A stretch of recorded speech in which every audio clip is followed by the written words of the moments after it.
Hey guys, welcome back to Emily and I's channel. So, I kind of wanted to do another janitor video just because I kind of want to um, do them all the time now.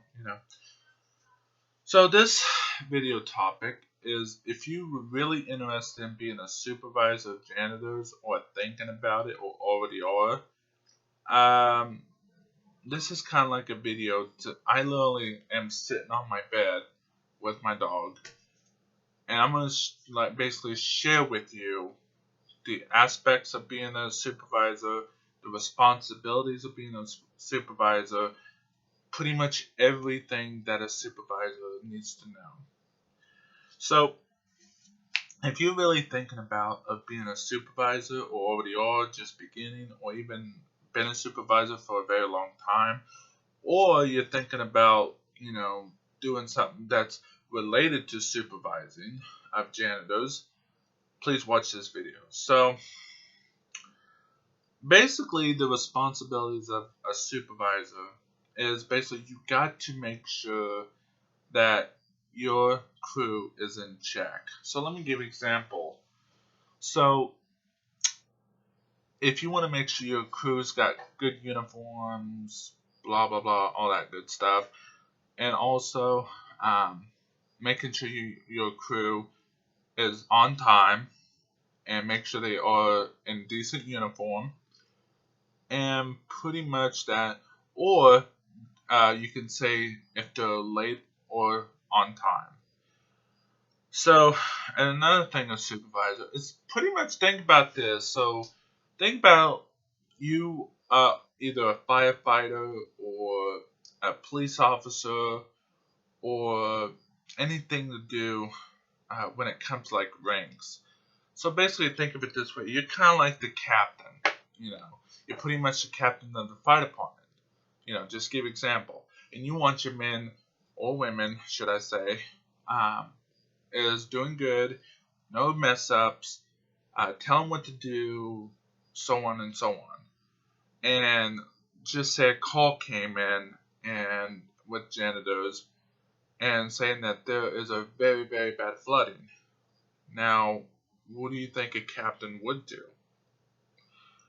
Well, that's kind of the same thing with being a supervisor, but it's not what you really call a captain of supervisor. Um, so what I do for my job, and I'm going to explain it to you big time.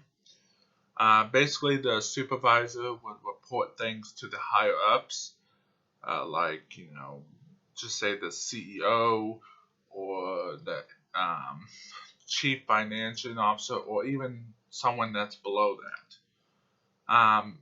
So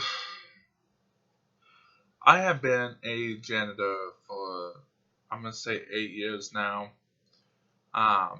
And I have never been a supervisor in my whole entire life. So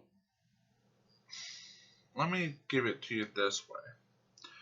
Being a supervisor is a very, very, very big responsibility. It's not like giving orders, giving them time off, doing this, doing that, doing everything that you can to be a best boss. Basically, being a supervisor is a very stressful responsibility, because if something goes wrong, pretty much it'll go on you. That's the supervisor. So, let me give you exact description of what a supervisor does and how they do it, and pretty much I'm going to go into details about being a supervisor. So I have been a supervisor since I said I got a promotion on my last video. Basically, everybody that works there or your place or anywhere when it comes to work related, when there's janitors and you have a supervisor or you are a supervisor, people look up to you like, basically they are looking up to you like you're kind of like the chief. So, or should I say the captain? So, like, let me give you an example. So, like, let's say I'm going to give you a scenario. of a thing, and I'm going to give you about, I don't know, 30 seconds to respond to it. So, you are a supervisor, and you have 4 people with you, and you got 1 girl and 3 men with you. Or should I say 1 woman, 3 men? And you arrive on scene with the really, really, really bad flooding. And the toilets are flooding, the sinks are flooding, water's getting all over the place. The hot water tank blew out and it's leaking water like crazy. And you only have 4 people. And basically, it could flood up the place at any time. Now, are you basically going to just say example? Are you basically going to tell everybody just to go get a mop and mop it up? Or are you going to give exact how you do it, when you want to do it, and how to do it? So I'm going to give you like 30 seconds to think about it. I'm going to tell you how I'm going to handle it. And I'm going to tell you why you have to handle it. And I'm also going to tell you the best way to handle it. So I'm going to wait.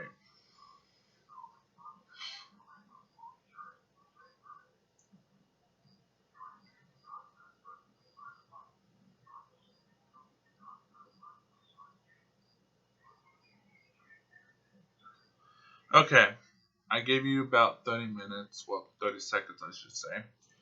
So, have you thought of your answer? Well, if you have, I hope you made a good decision. If you haven't, then I'm going to tell you how I would do it. So, if you have 4 people and you're one supervisor, so that makes 5. And just say it's about there's one room that's about to be flooded. I always say use your resources. So, I'm going to tell you this. If it's flooded and water's getting up in one area, and you had the big vacuum, or should I say the water vacuum, and you don't want the water to be anywhere else. So this is how I handle it. Get one person with the water vacuum. Have them suck up the water. And basically what I do is if it's getting too much flooded, get like some towels and put it all the way around where it can't go anywhere else. And then what you do is you get the other person to stop the water from keep flowing. And then once you do that, then you make sure that you get the other person to get, like, let's say if you were working in a nursing home, you get one person to get the resident out so you can get them out with the nurse so they won't slip and fall and that could be a lawsuit. Then you get the other person, basically you got 4 people so far, and you get the one person to basically get the mop and get the excess water, whatever's left over after you clean up the spill. And then you got the supervisor, and that person is going to tell the other people how to do it. And not only that, they got to write a big report. So if you haven't thought of that, that's how you should handle it when it comes to a big giant flood. So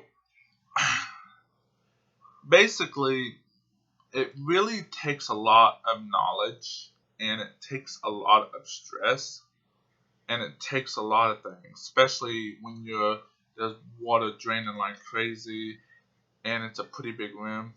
And plus, not only that, the person that's carrying the big vacuum that sucks up all the water, they have to go and drain the water after it's full.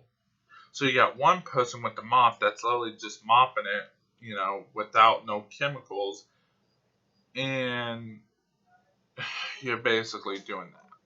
While the other person comes back, and then the other person that's mop bucket full of water is trying to drain all that.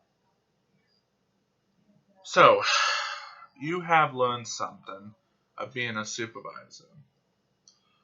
So, basically, also a supervisor does, as I'm going to tell you, as a supervisor also make sure that your employers, or should I say the employees, is basically making sure that they do the job correctly, and also make sure that they're on time, make sure they're an outstanding performance, and not only that, they make sure that they are being nice, respectful, honest, integrity, and always willing to work no matter what.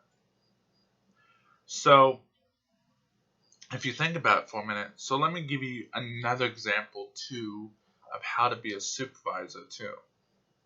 So, let me give you another scenario, and you don't have to answer this because I'm going to give you a free question that you can really answer. So you have 3 people working, and it's clean you, so that's 4. So this, like, let's say Kelly wants to take off work for spend time with her kids, and you basically say, "Oh, it's okay to take off work," and then another person took off because you can have 2 shifts. Another person took off because they're sick. Now, what are you going to do with the other people, including you? Are you going to let them take off or take sick leave? Or are you going to replace them by not firing them, but are you going to work an extra shift? So, like, let's say the other person Kelly took off, Brad took off because he's sick, and you got 2 more people, which is you, and just say Jeff, okay? So basically, this is how you're going to handle it. So if you got 2 people and there's 2 shifts, one person would have to work 1 shift, and the other people Jeff would have to work, the other shift. So I would have to work 1 shift. He would have to work the other shift. So it really depends on how you do it. So I just wanted to kind of give you a video of how to be a supervisor, how to be the best supervisor. And I might do another second part 2 of how to be the best supervisor. I don't know. It just really depends. But to be honest, being a supervisor, I would take that job in a heartbeat. You know why? Because supervising makes more pay. Supervising makes good benefits. And not only that, you will be really shocked on how it is. So guys, I appreciate you all taking your time to watch this video. If you have watched it to the end, thank you so much. You have learned something, and hopefully one day you would write to me in the comments area saying I have been a supervisor thanks to me. And I don't take all the credit because you basically wanted to be a supervisor or a janitor. So anyways, guys, I hope you liked this video. Please give it a like. Subscribe if you're new on here. And don't forget to have your post notifications turned on. And I really appreciate you guys taking your time and watching this. And I appreciate it. Take care, guys. And I'm out. And thank you. Bye, guys.